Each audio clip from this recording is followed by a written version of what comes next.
Revanth సర్కార్పై BRS అధినేత కేసీఆర్ తీవ్ర స్థాయిలో మండిపడ్డారు.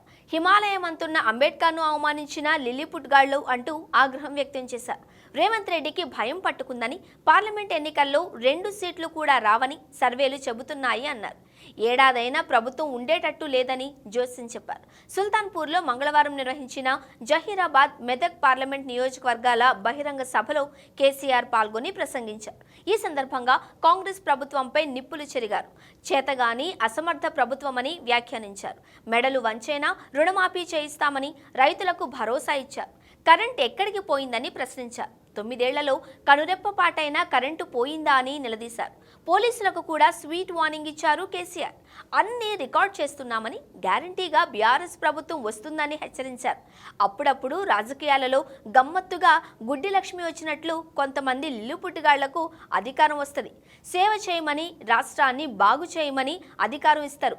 కానీ అడ్డదిడ్డంగా పని చేయమని చెప్పరు. నిన్న స్వయంగా కండ్లారా మీరు చూశారు. రాజ్యాంగంలోని ఆర్టికల్ 3 ప్రకారం అంబేద్కర్ పుణ్యమా అని రాష్ట్రం వచ్చింది. ఆ మహనీయుడిని గౌరవించుకోవాలని, గుండెల్లో పెట్టుకోవాలని 125 ఫీట్ల ఎత్తులో ఉన్నటువంటి అంబేద్కర్ విగ్రహాన్ని కట్టుకున్నాం. పోయినేడాది మీరంతా వచ్చారు. బ్రహ్మాండంగా ఆవిష్కరణ చేసుకున్నాం. విగ్రహం పెట్టిన తరువాత నిన్న తొలి జయంతి జరిగింది. ఈ లిల్లీపుట్టుగాళ్ల ప్రభుత్వం ఏం చేసింది అంటే, అక్కడికి గవర్నమెంట్ పోలే.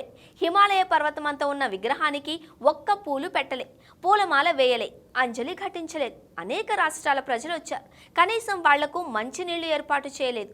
గేట్లు బంద్ చేసి తాళాలేశారు. దీన్ని కండకావరం, అజ్ఞానం, అహంకారం అనుకోవాలా? ఎవరు పెట్టినా విగ్రహమే కదా.